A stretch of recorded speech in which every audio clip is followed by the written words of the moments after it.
galera, meu nome é Brena Braga, sou professora de Sociologia e criei esse canal para apresentar a Sociologia a todos os interessados, principalmente para você, estudante do ensino médio, que está estudando para o Enem. A aula de hoje será sobre campos das ciências sociais. Vamos começar pela antropologia. Na aula de hoje e também nas próximas, nós vamos ver que as ciências sociais se dedicam a fazer boas perguntas sobre a vida em sociedade, ou seja, sobre o conjunto de relações que as pessoas estabelecem quando elas vivem juntas. Você vai ver também que as respostas são muito variadas, porque as pessoas têm diferentes opiniões, olhares, perspectivas e, portanto, respostas diferentes sobre as mesmas perguntas.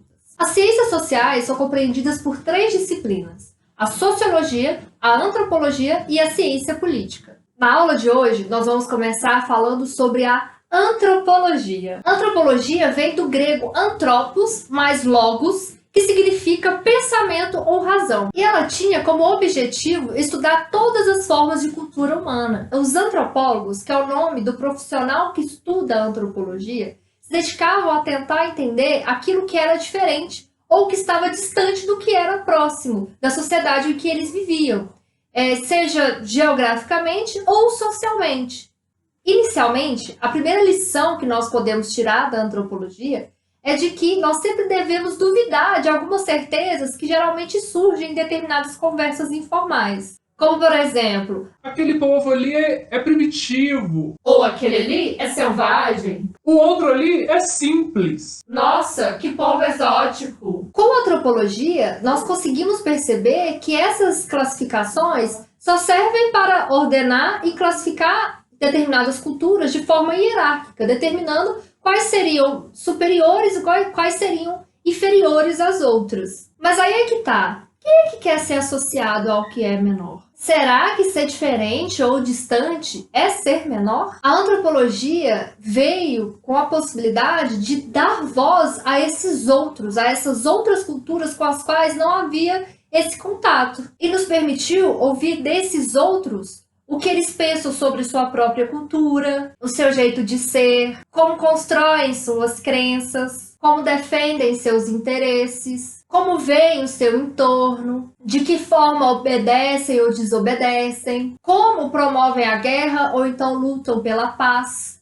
Ouvir deles, daqueles que ali nasceram, ou seja, os nativos, quais são os motivos que definem as suas formas de trabalhar, criar rituais ou promover festividades, por exemplo. São modos de viver a vida desconhecidos para nós, mas extremamente familiares para eles. Para dar início aos estudos da antropologia, o primeiro conceito que nós devemos aprender é o da alteridade.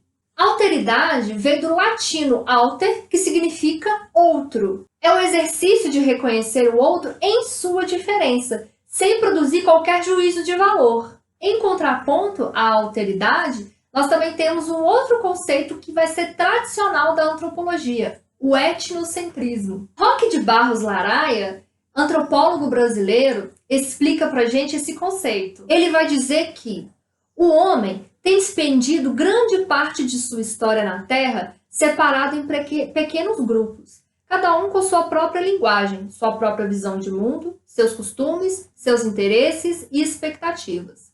O fato de que o homem vê o mundo através de sua cultura tem como consequência a propensão em considerar o seu modo de vida como o mais correto e o mais natural. Tal tendência, denominada etnocentrismo, é responsável, em seus casos extremos, pela ocorrência de numerosos conflitos. Para que você entenda esse conceito, o conceito do etnocentrismo, eu quero que você imagine que quando você olha para a cultura alheia, é como se a sua cultura fosse o seu óculos. O óculos vai ser o meio pelo qual você observa a cultura do outro.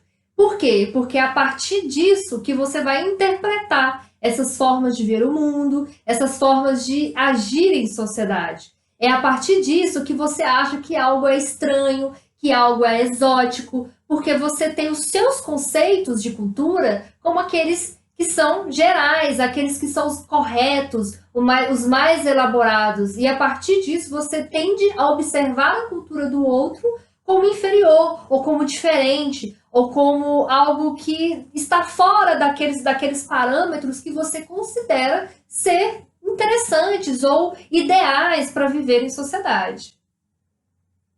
Então, pensar a antropologia nessa ideia de trabalhar a alteridade, ou seja, o outro, não foi historicamente uma tarefa fácil. No século XIX, o maior interesse dos antropólogos era exatamente entender essa diversidade cultural. Porém, inicialmente, os antropólogos tentavam buscar de outras ciências conceitos que poderiam ser reutilizados para tentar entender essa diversidade cultural. O primeiro conceito desenvolvido foi o do evolucionismo social, que foi importado para os estudos da antropologia a partir dos estudos do biólogo chamado Charles Darwin. Sabe aquele lá que fala sobre a evolução das espécies? Pois é, tentava-se entender as culturas a partir dessa ideia de evolução, criando o que eu já comentei, o evolucionismo social. Essa forma de entender as culturas tentava ver a sociedade como uma linha única evolutiva. Entendia que todos os grupos humanos deveriam passar pelas mesmas etapas de desenvolvimento. E as diferenças observadas nas sociedades contemporâneas seriam consequências de uma defasagem ou então de um atraso, que fazia com que algumas sociedades tivessem ritmos mais lentos que outros. Para você entender, a cultura ela era vista assim como uma criança que desenvolvia até chegar à fase adulta. Então, aqueles que eram considerados diferentes e, portanto, atrasados, seriam os selvagens, que iriam em algum momento chegar ao período da civilização. Por assimilação, você já deve imaginar qual sociedade se beneficiou dessa forma de entender as culturas, não é?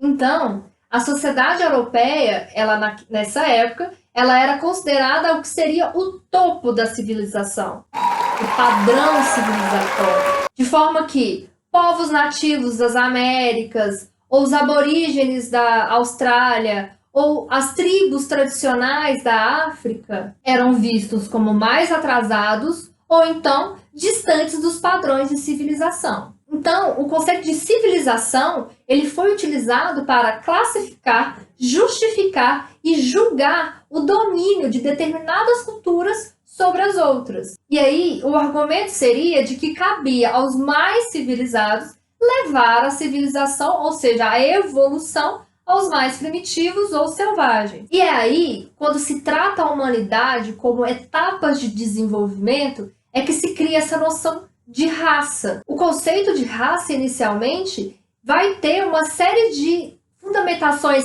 pseudocientíficas que vão tentar justificar determinados atrasos de uns sobre os outros. O conceito de raça entre seres humanos, criado por alguns cientistas, vieram no sentido de tentar elaborar conceitos sobre sociedades que eram muito diferentes da sociedade europeia, ou seja, consideradas inferiores ou atrasadas. Esse racismo científico, portanto, utilizava-se da ciência para tentar explicar as diferenças evolutivas que ocorriam entre as raças. Esse movimento é chamado de racialismo. Tais ideias, atualmente, são extremamente absurdas. Porém, ainda há de se fazer várias reflexões sobre esses temas, porque a gente ainda percebe a influência dessas ideias na nossa sociedade hoje. E apesar de soar extremamente absurdas nos dias de hoje, tais ideias foram amplamente aceitas até os primeiros anos do século XX. E é aí que surge o autor prussiano chamado Franz Boas. Franz Boas foi um dos responsáveis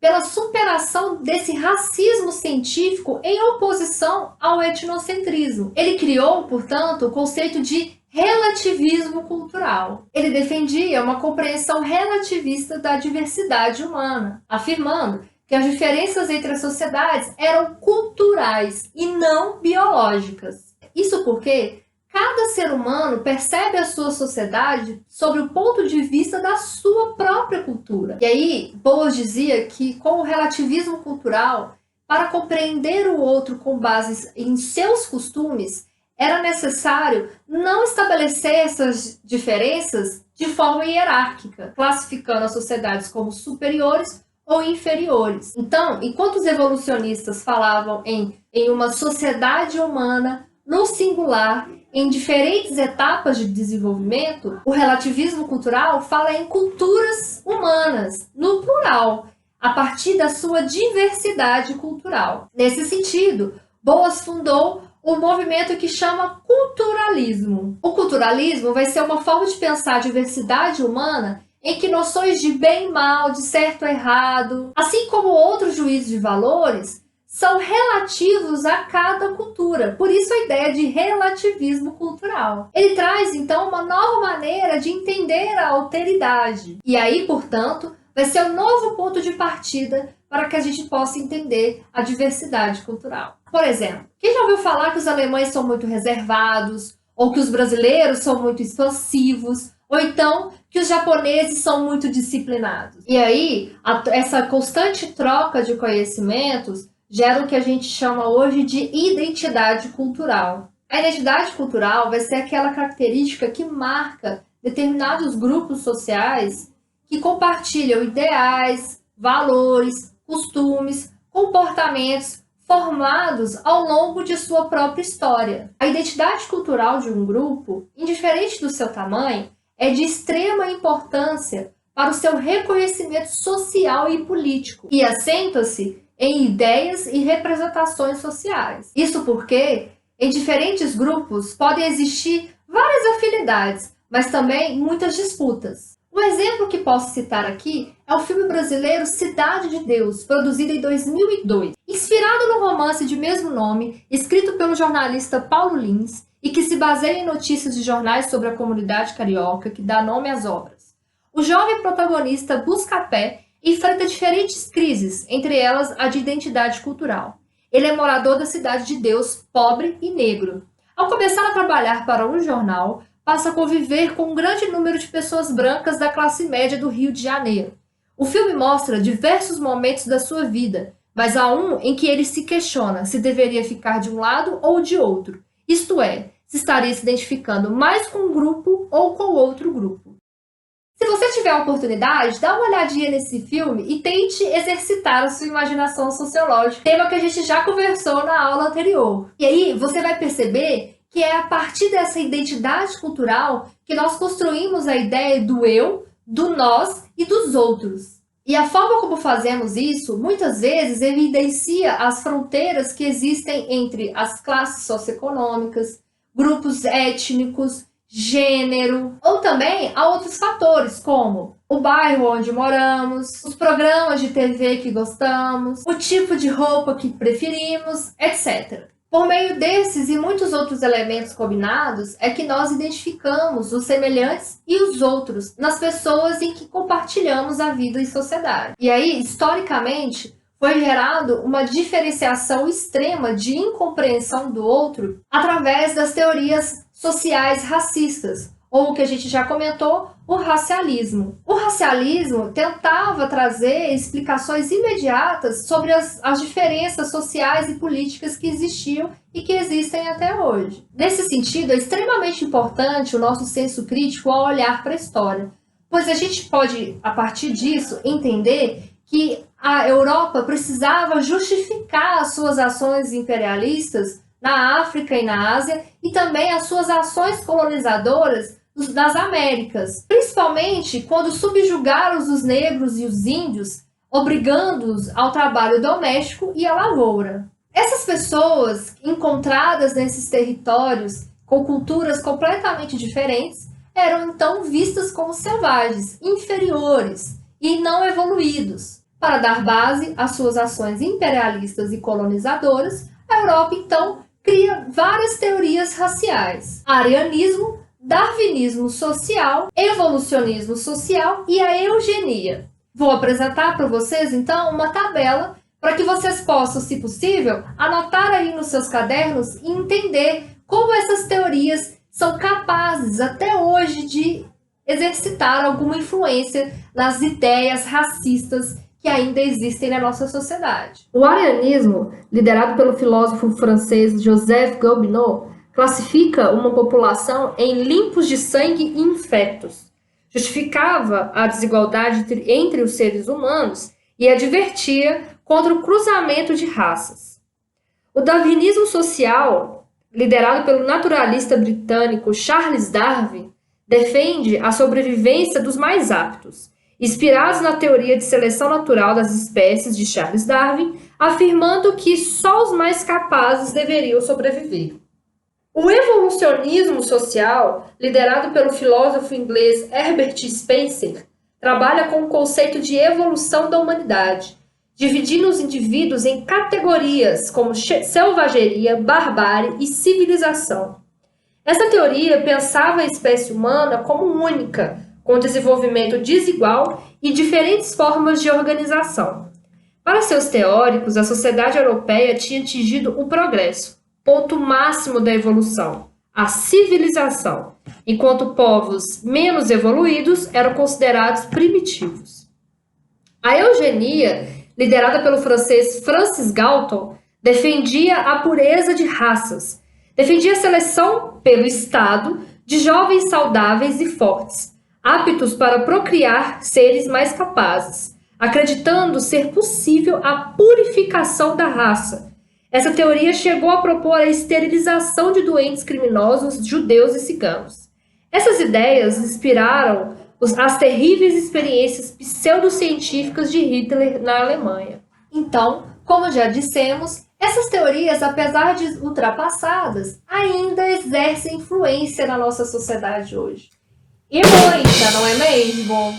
E em diversos momentos, a adesão das pessoas brancas a essas ideias dificultou e muito a aceitação da diversidade cultural, reforçando a ideia de que o outro, ou seja, o não branco, é ameaçador, estranho, estrangeiro, diferente. E no Brasil, como não poderia ser diferente, o período da escravidão também era fundamentado por essas teorias raciais. Essas mesmas teorias defendiam que aqueles povos que aqui eram escravizados não seriam considerados humanos, mas sim uma sub-raça, e por isso não teriam os mesmos direitos que os brancos. E, embora a abolição da escravidão tenha acontecido em 1888, diversas políticas racistas ainda foram reproduzidas por membros da sociedade e até mesmo pelo Estado. Um exemplo disso é o que você já deve ter estudado em história, daquele processo de branqueamento da sociedade brasileira. Tente buscar nos seus livros de história sobre esse período da história do Brasil.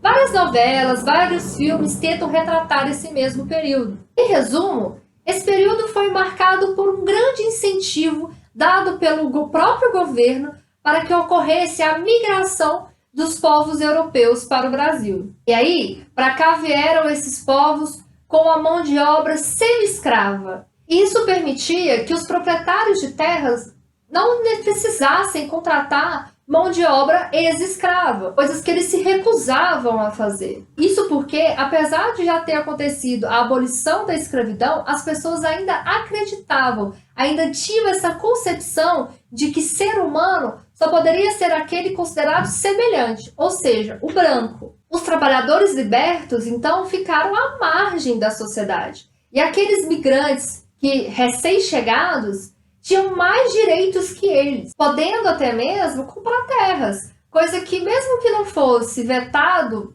através da lei, era vetado socialmente com relação aos negros. Ou seja, os proprietários de terra, mesmo depois da abolição da escravidão, se recusaram por um grande período de tempo a vender as suas terras para negros, por considerá-los ainda como não humanos ou uma sub-raça, priorizando sempre os imigrantes europeus. As teorias racistas, ou seja, o racialismo, desempenharam um papel de ideologias que têm, entre as suas finalidades políticas e econômicas, a dominação, o controle e a subordinação de indivíduos e grupos sociais. E aí, ainda nos dias de hoje, as minorias sociais ainda enfrentam ataques de grupos racistas provocados por essa não aceitação da diferença. E nós podemos perceber isso principalmente com relação às últimas notícias dos Estados Unidos sobre o movimento antirracista, que também vem trazendo um movimento forte para o Brasil. É por meio de uma visão deturpada desses grupos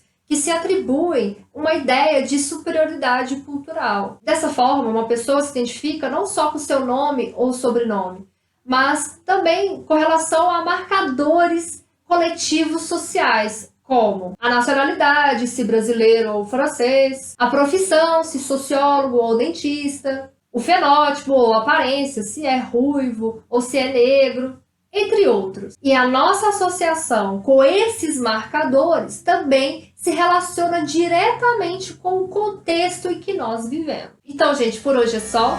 Muito obrigada por ter assistido até aqui. E, para ajudar vocês, disponibilizei na descrição desse vídeo a proposta de redação da PUC-Rio de 2014, chamado de Autocrítica e Autoconhecimento, Caminhos para o Outro. Tente produzir um texto de até 30 linhas e peça para o seu professor ou então algum amigo, alguma pessoa que você conheça que tenha facilidade na escrita para corrigir o seu texto. O importante é você tentar exercitar e colocar as suas ideias no papel. Se quiser, comenta aqui o que você pensou. Eu vou ter um prazer de te responder e quem sabe podemos criar uma rede de difusão da imaginação sociológica. Se você gostou, não esquece de se inscrever no canal, curta para me ajudar e compartilhe com seus amigos.